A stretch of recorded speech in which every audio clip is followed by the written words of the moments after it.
봄의 들녘하고 가을의 들녘은 좀 차이가 있는 것 같습니다. 가을의 들녘은 예쁘기도 하지만 아름답기도 하지만 왠지 모르게 좀 든든하고 풍요로운 마음이 듭니다.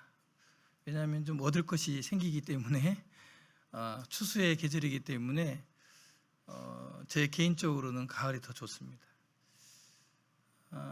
근데 이 들녘이 누렇게 변했기 때문에 아름다운 건 아니고 저 벼가 익어갈수록 고개를 숙이고 있기 때문에 더 풍요롭고 아름다운 것 같습니다.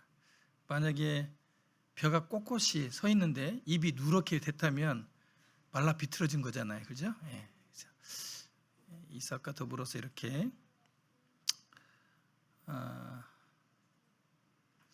가을에 이런 풍경들을 보면서 저의 신앙과 삶도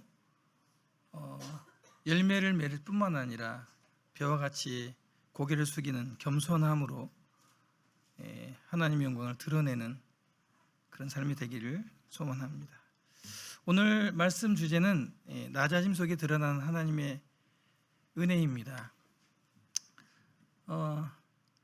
성경 말씀을 강의하거나 그런 깊이 있는 말씀을 제가 준비할 수 있는 여건이 안 돼서 아무래도 제게 일어나는 일들 중에서 생활의 간증과 더불어서 말씀을 오늘 좀 나누고자 합니다. 먼저 시편 말씀 42편 5절입니다. 제가 읽도록 하겠습니다. 내 영혼아 내가 어찌하여 낙심하며 어찌하여 내 속에서 불안해하는가. 너는 하나님께 소망을 두라. 그가 나타나 도우심으로 말미암아 내가 여전히 찬송하리로다. 우리 형제님들 자매님들은 어떠신지 모르겠는데 50대 중반을 이제 지나가면서 마치 살며시 열어놓은 창문을 통해서 찬바람이 들어오듯이 제 마음에 가끔씩 불안한 마음이 들어왔다 나갔다 합니다. 이유는 모르겠습니다. 이게 젊었을 때와 좀 다른 건가? 이런 생각이 듭니다. 제 안에도 그동안 제 일생을 주께서 어떻게 인도하셨는지 제가 경험하고 하나님을 아는데도 왠지 모를 불안함과 걱정이 염려가 찾아왔다 나갔다 그럽니다. 우리 성도님들 어떠신지 모르겠습니다. 최근에 제가 9월달 한 달 동안 이제 제게 일어난 여러 가지 일들을 통해서 이러한 마음을 경험하게 되었습니다. 아시는 대로 제가 이제 사업을 하고 있습니다. 여러 종류의 사업을 하고 있고 또 정읍에도 있고 정읍에 사업처가 있다 보니까 이렇게 운전을 많이 하고 움직이고 분주한 삶을 살고 있습니다. 그런데 지금 새로운 건물을 하나 신축을 하고 있습니다. 9월 11일부터 거의 다 이제 지었는데요. 작년 23년도에 갑자기 저희 전주 사업장에 길이 이렇게 난다 그래서 토지가 수용이 됐습니다. 그리고 2년이 넘도록 협의가 잘 안 되다가 올 2월 달에 이제 보상이 종료가 되고 그때부터 9월 11일까지 이렇게 건축 허가가 되질 않아 가지고 기도 중에 있었습니다. 그리고 이 건물에 대한 건축 설계를 다 끝내고 또 이 건물을 짓고자 하는 사람들도 다 선정이 된 상태이고 기다렸는데 건축 허가가 막상 떨어지니까 건축을 하시기로 한 분이 바빠서 못하겠다고 캔슬을 왔습니다. 그래서 굉장히 곤란해서 일주일 동안 헤매다가 제가 직접 직영으로 짓겠다. 그래서 제가 이 건물을 십장 노릇을 하고 건축을 거의 막바지에 마무리를 했습니다. 굉장히 난처한 상황이었고 기분도 썩 좋지 않고 2달 동안 허가가 안 떨어져가지고 굉장히 마음에 불덩어리가 올라갔다 내려갔다 계속 했었는데 또 이런 일까지 생기니까 이게 어떻게 이런 것들이 자꾸 이걸 해석해야 되나 믿는 사람으로서 이런 생각을 했습니다. 근데 제가 이제 직접 짓기로 하고 9월 11일 날 토목공사를 했습니다. 정화조를 처음 묻었죠. 정화조를 묻었는데 비가 그날 저녁에 내렸습니다. 아침에 일찍 가보니까 땅속에 묻었던 정화조가 둥둥 떠가지고 다 뒤집어져 있어가지고 아주 그 에피소드가 많은 가운데 이제 공사를 했습니다. 직영으로 제가 짓기를 각오한 것은 첫째는 좋은 기회다. 하나님 주신 기회니까 건축 기술을 한번 배워보자. 그런 게 있었고, 또 하나는 직접 지으면 재정을 좀 아낄 수 있다더라. 제가 요즘에 사업이 어쨌든 호황기가 아니기 때문에 재정을 좀 전략할 목적으로 직영으로 하고 있습니다. 그러다 보니까 사업하랴 건물 지으랴 더 바빠진 생활을 하고 있습니다. 9월 한 달의 일들을 말씀드리겠습니다. 이 와중에 대구 성석교회에서 성경지 재정 교육이 9월 첫째 주부터 매주 화요일 날 있었습니다. 첫 주는 대구에 가가지고 교제를 하고 왔습니다. 그리고 매주 화요일 날 8시부터 10시까지 교제를 합니다. 그리고 9월 달에 또 16일 날, 30일 날 지광행제님께서 교도소 내려오셔가지고 복음을 전했습니다. 그래서 이제 또 같이 아침부터 픽업해서 저녁 끝날 때까지 또 일을 했습니다. 그리고 또 이게 전주 영생고등학교에서 수능을 앞둔 학생들을 위해서 기도회를 좀 해달라고 해가지고 후원하고 또 그 시간에 가서 1시간 동안 위로하고 복음 전하고 이렇게 했습니다.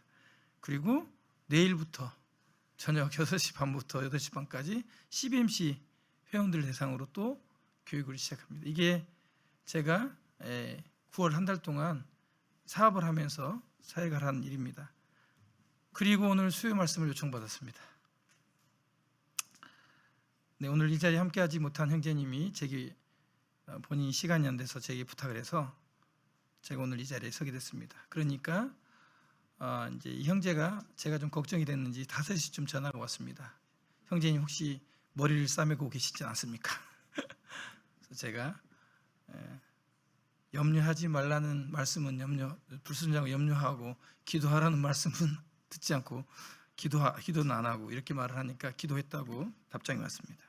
그래서 제가 오늘 정읍에서 7시 6분에 출발하면서 오늘 말씀이 은혜롭게 잘 끝나면 그 형제의 기도가 응답된 것이고 그렇지 못하면 그 형제가 응답 안 된 거다 이렇게 핑계를 대고 말씀을 썼습니다. 오늘 이런 바쁜 와중에 제게 일어난 한 가지 일, 많은 일 중에 한 가지의 일들을 가지고 교훈을 받은 것이 있어서 나누고자 합니다. 이렇게 바쁘게 살고 그 중에서 사역도 하고 사업도 하고 그러면 어떤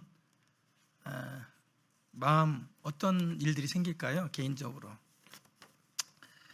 정신없이 하지만 불평도 생깁니다. 주변에서 나를 좀 안 도와주고 가까이 있는 가족들이 위로해 주지 않으면 마음에 쓴뿌리가 올라옵니다. 또 하나는 나도 모르게 자기의가 생깁니다. 아마도 저도 뿌리 깊게 이런 분주한 삶을 하면서 나름대로는 자기만족을 하고 자기의가 있었던 모양입니다. 하나님께서 제게 이 부분을 이번 주에 아주 철저히 지적하셔서 그 부분을 좀 나누고자 합니다. 욥기 22장 9절에 사람들이 너를 낮추거든 너는 교만했노라고 말하라. 하나님은 겸손한 자를 구원하시리라. 이 말씀의 배경은 욥에게 그 친구 엘리바스가 욥을 책망하면서 한 말입니다. 욥이 여러 가지 고난을 받고 있는데 이 엘리바스는 그 고난이 너의 죄 때문이다 라고 정죄하고 얘기를 하죠. 그래서 이 말씀은 하나님의 선언이 아니고 그 엘리바스 친구의 주장입니다. 하지만 성경은 이 말 안에서도 하나님의 원리를 우리에게 가르쳐주고 있습니다. 우리 하나님 말씀에 보면 하나님은 겸손한 자를 구원하신다고 하는 이런 말씀이 보편적으로 저희들에게 증거되고 있음을 볼 수 있습니다. 원어를 직역해서 해석해 보면 사람들이 너를 낮추어 비난하면 겸손히 내 교만을 인정하라 이런 말입니다. 우리 성도님들 혹시 우리 성도들 간에 혹은 다른 사람들 간에 나는 그렇게 하지 않았는데 오해를 받고 비난받은 적이 혹시 있으십니까? 있으시죠? 네. 어떠십니까? 네, 폭발합니다. 지가 뭔데 이러면서 자기나 잘하지 이러면서 이 마음에서 이게 폭발합니다. 제가 이번 주에 같이 제 교파급 분들과 동역을 하는데 한 목사님이 문자를 제게 이제 비난의 문자를 보냈어요. 월요일 날 저를 저녁에 이 서승호 형제의 성과를 모르시고 도발을 하셨습니다. 그걸 문자를 보는데 가슴이 떨리고 혈압이 오르고 숨이 가파오더라고요. 그리고 벌써 한 10줄 정도 답변을 쓰고 있었습니다. 카톡으로 답변을 쓰고 있었어요. 사실 그날 저녁에 제가 잠을 잘 못 잤습니다. 사람에게 비난을 받는 것은 굉장히 힘든 일인 것 같습니다. 근데 놀랍게도 하나님이 그때 다윗을 생각나게 하셨어요. 이 사람보다 더 제가 열받았었는데 다윗을 생각나게 하셨어요. 다윗이 시므이에게 비난받았을 때 그 장면이 생각났고, 또 다윗이 죄 없이 오해받고 사울 왕에게 쫓길 때 그가 사울 왕에게 행했던 그 모습들이 생각났어요. 그 말씀이 저를 붙들었습니다. 그래서 비난의 답변의 문자를 나중에 보내려고 복사해가지고 제 카톡에 보내고 안 보냈습니다. 참았어요. 근데 도무지 마음이 진정이 안 되는 거예요.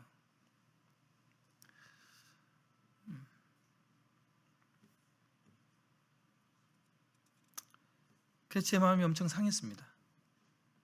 그리고 운전을 하고 전주로 올라오는 동안에 굉장히 사납게라는 표현을 해야 될까요? 그렇게 기도를 했습니다.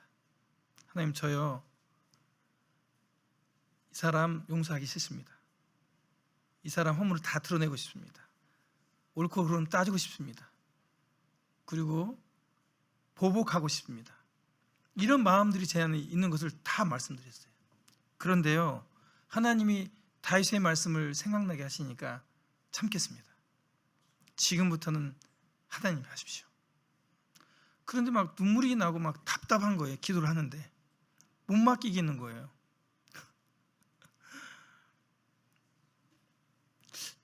정말 대단한 분이다, 다윗이라는 사람은. 저는 보복할 수 있는 힘이 그렇게 많지 않은데 시므이에게 보복할 때 다윗은 왕이었거든요. 그리고 아들에게 쫓겨서 왕궁과 예루살렘을 떠나는 아주 자존감이 바닥으로 떨어져가지고 걸리기만 해봐라, 내가 보복하리라는 분노가 가득 찼을 거거든요. 이 사람이 어떻게, 이 사람은 근데 그 옆에서 가서 목을 베자고 하는 아버지의 말을 진정시킬 수 있었을까? 그냥 조용히 알아서 해라 해도 될 텐데 저 같으면 그렇게 했을 것 같아요. 오는 내내 기도했습니다. 도무지 이 사람에게 비난받는 이 감정이 너무 힘들어서 낮아지질 않는 거예요. 제가 그동안 하나님을 믿고 예수 그리스도를 통해서 은혜를 입은 내가, 또 십자가에 못 박혀서 죽은 내가 아무리 요절해도 이 마음에서 올라오는 이 비난에 대한 어떤 아픔이 사그라들지 않았습니다. 그런데 하나님이 욥기 말씀에서 사람이 너를 낮추거든 내가 제가 교만합니다 라고 인정하라는 거예요. 고백하라는 거예요. 하나님은 제게. 그래서 제가 마음이 상했습니다. 시편 51편 17절에 하나님께서 구하시는 제사는 상한 심령이라, 이런 말씀이 있는데, 이게 이 말씀에 합당한 제 상한 심령인지 모르겠는데 너덜너덜해진 제 감정과 마음을 가지고 주님 앞에 나아갔습니다. 그리고 이 문제를 하나님께 의탁드렸습니다. 이 문제는 제가 해결하지 않겠습니다. 그리고 이제 놓았죠. 우리 사무엘하 16장 12절에 혹시 여호와께서 나의 원통함을 감찰하시리니 오늘 그 저주 때문에 여호와께서 선으로 내게 갚아주시리라. 아마도 다윗은 쫓겨가면서 자기 왕권이 회복되는 것에 대해서 확신이 없었던 것 같습니다. 그런데 이런 문제에 대해서 하나님의 말씀으로, 그분이 나에 대해서 하시는 말씀으로 받고 인정할 때 혹 하나님께서 그것을 대신 갚아줄 것이고 내 왕권을 회복시키실 것을 믿었을지도 모르겠습니다. 이 말씀을, 다윗의 부분을 생각하면서 이런 것들을 깨닫게 됐습니다. 그분이 내게 상처를 줬지만 어쩌면 그 비난과 그 지적은 하나님이 내게 철저하게 내게 하신 것일 수도 있다. 이 사람의 저주는 하나님의 허락 안에 있다고 했는데 사무엘하 6장 16장 10절에 왕이 이르되 수레의 아들들아 내가 너희와 무슨 상관이 있느냐, 그가 저주하는 것은 여호와께서 그에게 다윗을 저주하라고 하심이니 라고 다윗이 얘기합니다. 하나님께서 그렇게 시킨 것이다. 이 다윗의 고백을 묵상하면서 저도 따라서 해보았습니다. 그분께서 내게 비난하는 것은, 하신 것은 하나님께서 그 사람을 통해서 하나님이 내게 지적하신 것이다.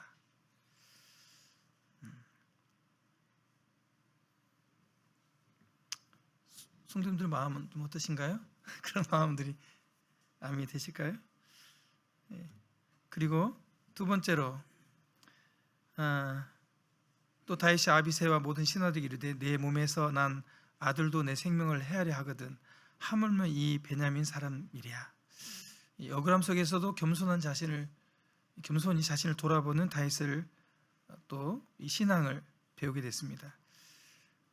친자식이 아버지를 죽이려고 해서 도망가는데 베냐민 족속이 사울 족속이거든요. 사울 왕조를 몰아내고 다윗이 왕이 됐으니 그 멸문지와 같은 그 집안이 얼마나 화가 났겠어요. 그러니 저주하고 욕하고 막 돌을 던지면서 그러지 않겠어요? 잘 됐다 이놈아, 우리 왕조를 그렇게 몰아내더니 그렇게 욕을 했다는 거죠. 근데 다윗은 그러지 않았거든요. 사실은 다윗은 사울 왕조를 몰아내지 않았습니다. 그냥 양 잘 치고 있는데 하나님이 불러다가 기름 부어가지고 왕을 삼으신 거예요.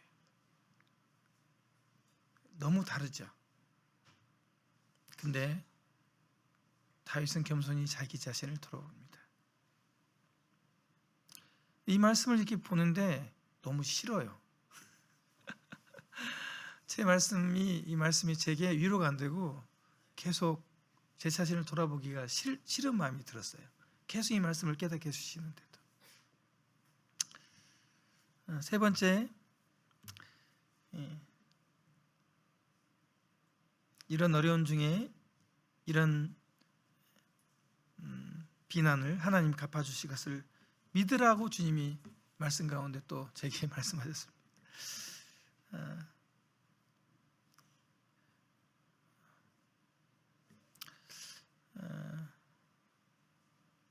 이게 제가 이번 주에 이제 바쁜 중에도 주님이 저를 사랑하셔서 저를 교훈하시고 제 안에서 일어난 여러 가지 감정들과 일들을 하나님의 관점으로 또 주님께서 내게 하시고자 하시는 말씀이 무엇인지 귀 기울일 수 있도록 인도해 주셨습니다. 우리 성도님들도 혹시 뭐 저처럼은 아니어도 교회에서 우리 일꾼 형제님들이든 뭐 성도님들 간에 또 사회에서 혹시라도 비난받고 어려운 일이 있으시거든 혹시 저와 같이 이런 말씀으로 교훈받은 것을 함께 생각하시면서 우리 주님을 믿으시고 그분께서 선하게 모든 것을 갚으실 것을 믿게 되시기를 바랍니다. 다윗의 신앙 고백과 그분의 믿음을 제가 이번 주에 몸부림치면서 저도 동일한 믿음과 동일한 고백을 하기 위해서 몸부림을 쳤었습니다.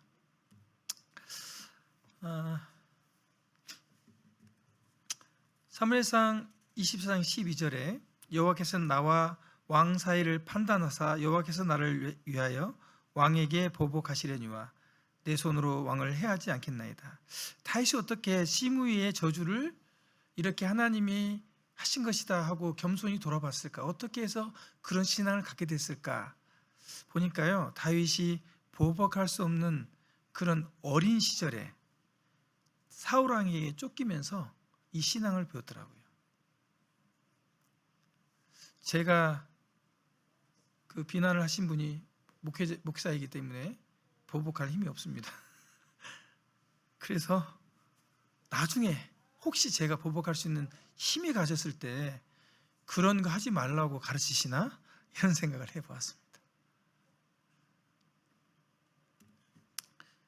사무엘상 26장 23절에 여호와께서 사람에게 그의 공의와 신실을 따라 갚으시리니 이는 여호와께서 오늘 왕을 내 손에 넘기셨으되 나는 손을 들어 여호와의 기름 부음 받은 자를 자치기를 원하지 아니하였음이니이다.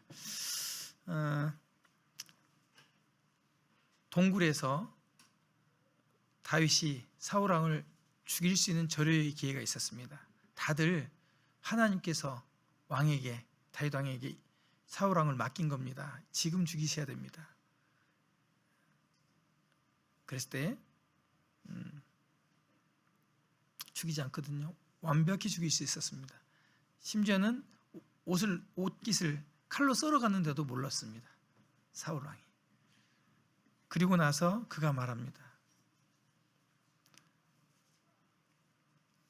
여호와께서 갚으실 것이다. 우리 성도님들은 성숙하시고 또 성장하셨기 온유하시기 때문에 저와 같은 분노가 없을지 모르겠지만 혹시 우리를 연단하시기 위해서 하나님께서 이러한 상황에 두셨거든 오늘 여러분과 함께 나누는 저의 경험과 또 다윗을 통한 이 말씀들을 기억하셔서 보복하는 것을 멈추시고 하나님 손에 맡기셨으면 좋겠습니다. 계속해서 제가 믿는 바 우리 주님은 주권자시고 또 공급자이시고 절대적으로 모든 상황을 다 주관하신 분이기 때문에 우리에게 일어난 일은 하나님이 허락하심이 없이는 일어난 일이 없습니다. 때로는 우리는 싫어하지만 저와 같은 고난도 있을 수 있고 질병으로 고난이 있을 수 있고 또 여러 가지 경제적인 문제나 여러 가지 문제들이 많이 있을 수 있습니다. 그런데 하나님께서 우리가 하나님을 의지하고 그분께 맡겼을 때 그분께서 갚아주실 것이다. 제가 이렇게 하나님께 맡기고 고백하니까 어제부터 마음이 좀 편안해졌습니다. 그리고 이제 그분을 만났어요. 이 사과하기 위해서 만난 게 아니고 같이 사역을 해야 되기 때문에 만났는데 저는 웃으면서 인사했고 그분은 웃으면서 인사를 못 하셨어요. 왜냐하면 저는 대신 문자를 받고 막 반론하는 그런 이제 말을 안 보냈거든요. 그분은 제게 비난하셨고 그렇기 때문에 저는 떳떳했고 그랬는데 제가 이런 낮아지는 마음이 굉장히 어렵구나 이런 걸 배우게 됐고요. 사람이 사람을 비난해서 낮출 때에도 이렇게 고통스럽고 힘든데 우리 주 예수님께서는 하나님께서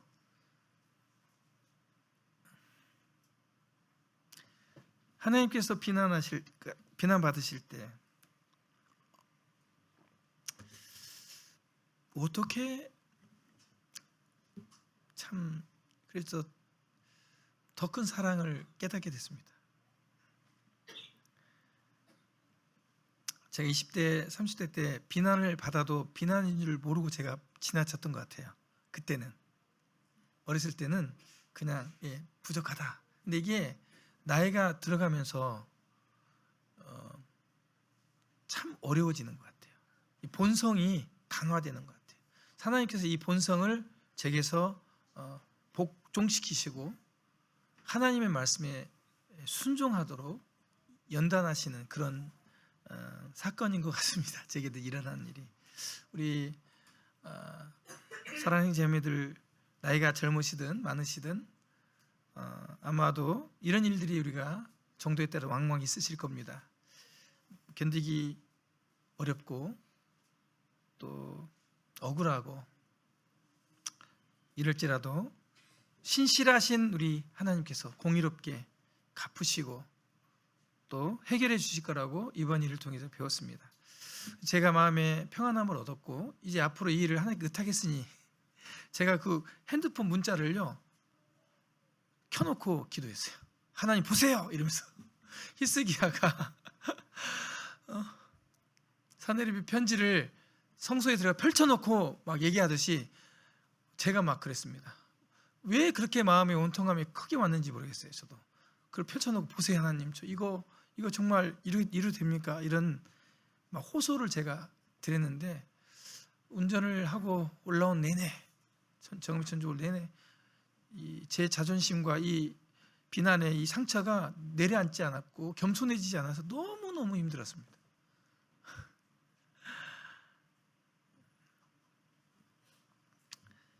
욥기 22장 29절 사람들이 너를 낮추거든 너는 교만했노라고 말하라. 제가 이렇게 말했습니다. 하나님, 제가 교만했습니다.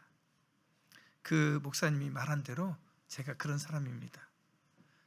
제가 그런 실수가 많았고 그렇게 행동했었습니다.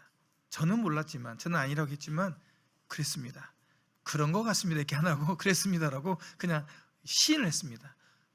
근데 솔직히 말씀드려서 동의가 안 됐습니다. 제가 그렇게 기도하는데. 그런데 주님이 평안을 주시고 그렇게 보실 수도 있었고 그렇게 상처를 드릴 수도 있었고 그렇게 교만한 마음 모습으로 비쳤을 수도 있었겠다라고 이제 제가 깨닫게 됐어요. 근데 제가 입을 열어서 하나님께 제가 교만했었습니다 라고 시인하니까 하나님께서 그 육신적인 마음에서 저를 구원하시고 평안함을 주셨습니다. 그래서 제가 제 일들을 이렇게 간증하면서 받았던 교훈들을 이렇게 나누게 됐습니다. 좀 정리하겠습니다. 여러분 혹시 누가 여러분에게 교만하다, 권위적이다, 잘난치 한다, 막 좀 있잖아 여러 가지 또 시기 질투로 그렇게 말하면 그렇습니다. 제가 교만했습니다. 이렇게 말을 하라고 욥기서 말하고 있으니까 한번 해보십시오. 굉장히 힘들어요. 근데 해보세요. 그러면 하나님께서 오히려 나를 낮추면 나를 높이시고 위로해 주시는 것 같습니다. 하나님은 교만한 자를 대적하시고 겸손한 자에게 은혜를 주신다는데 이번 주에 제게 하나님이 이런 평안함을 주시고 이런 은혜를 주시고 또 제 자신을 깨닫게 하시고 또 함께 일하면서 제가 어떻게 일했는지를 돌아보게 되는 그런 하나님의 은혜를 잊게 되었습니다. 그리고 또 제가 깨닫게 되는 것은 단순히 겸손은 나를 낮추는 것에 그치는 게 아니라 하나님을 의지하는 것이구나, 이것을 깨닫게 됐습니다. 하나님을 의지하지 않고는 제 자신이 낮출 수가 없겠더라고요. 하나님 말씀을 기준으로 의지하지 않고는 제 자존심과 그 일에 대해서 제가 마음을 놓을 수가 없었어요. 그래서 겸손이 굉장히 어렵구나. 그냥 그렇습니다. 저는 뭐 정죄하듯이 저는 그런 놈입니다. 이렇게 말은 쉬워도 실은 진정한 겸손은 하나님의 말씀을 붙들고 말씀을 의지했을 때 가능하구나. 그래서 내가 세상의 감투와 세상의 연륜과 나의 경험을 붙들 때 교만해질 수밖에 없구나. 이런 것을 깨닫게 됐습니다.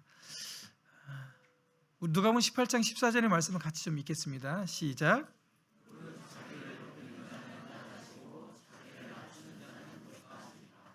네, 잘 아는 말씀입니다. 우리 주님이 항상 이 땅에 사실 때 주로서 하나님으로서 사셨는데 주와 선생으로서 항상 사람을 대하실 때 종의 모습으로 무릎을 꿇고 물을 떠다가 발을 씻기시고 이런 종의 모습으로 주님이 사셨는데 그 주인 대신 내가 주님이라고 부른 주인 대신 그분을 따르고 믿는 저는 그 본을 따르기보다는 언제부터인가 높아진 마음으로 경우를 찾고 예의를 찾고 사람의 도리를 찾아서 이 내 자신을 낮추지 않고 교만한 마음들이나 높은 마음들이 자리 잡고 있었던 것 같습니다. 그래서 이러한 부분들을 깨닫고 고통 가운데 지내면서 오늘 말씀 교제를 이것으로 간증하면서 나눠야겠다 하고 했습니다. 끝으로 마지막 기도 제목 드리겠습니다. 오늘 말씀이 유익이 됐기를 바랐고요. 제가 올해부터 우리 교회에서 선교부 팀을 맡고 있습니다. 모르신 어르신들이 많이 계신 것 같아요. 왜 2부회 때 안 보이냐, 교회 안 나오는 거 아니냐 이렇게 하시고 오랜만에 만난다 그래가지고 저를 불신자 취급하는 분들이 계셔가지고 네, 꼭 나오고 있는데 1부 예배 드리고 있습니다. 드리고 있고 미디어 팀을 이제 떠나서 올해부터는 선교부 이렇게 하고 있습니다. 선교부에서 지하에서 모이고 있습니다. 2부 우리 예배 시간에 올해 새로 생겨진 부서입니다. 그래서 기도해 주시고 특별히 이 선교부에서 주님이 부르신 일꾼들이 많이 나오기를 기도하고 섬기고 있습니다. 그리고 이게 사진 보시면 알겠지만 저 빼고 다 인물들입니다. 다 이 선교사 나가실 수 있는 인물들이어서 기대가 아주 큽니다. 그래서 특징은 교회를 나왔다 안 나왔다 그렇습니다. 예, 그렇습니다. 근데 다 그런 건 아닙니다. 여기 얼굴 보였다 안 보였다 분이 있는데 기도해 주시고 특별히 여기 함께하다가 다른 교회로 또 파송된 자매님이 있어요. 심다인 자매님이라고 심동식님 따님이 또 그 교회로 이미 파송됐습니다. 선교부에 있다가 이미 선교사로 제가 보냈어요. 그 모친이들 부친들만 있는데 가서 젊은 피를 출애하도 이 파송을 했기 때문에 출발이 아주 좋습니다. 여기서 계속 매년 한 명씩 두 명씩 파송할 수 있도록 기도해 주시면 감사하겠고요. 오늘 제가 이렇게 저의 약함을 내려놓고 함께 나누는 것은 주님께서 우리 지체된 제가 기린노교회에서 주신 제가 이런 경험들을 통해서 주님께서 또 우리 성도님들에게 동일하게 주님을 바라보고 이 땅에서의 그런 정의는 없거든요. 하나님의 은혜를 바라보면서 살도록 이렇게 권면하고 또 독려하기 위해서 교제케 하신 것 같습니다. 기도해 주시면 감사하겠습니다. 이것으로 교제 마치고 제가 기도하겠습니다. 기도하시겠습니다.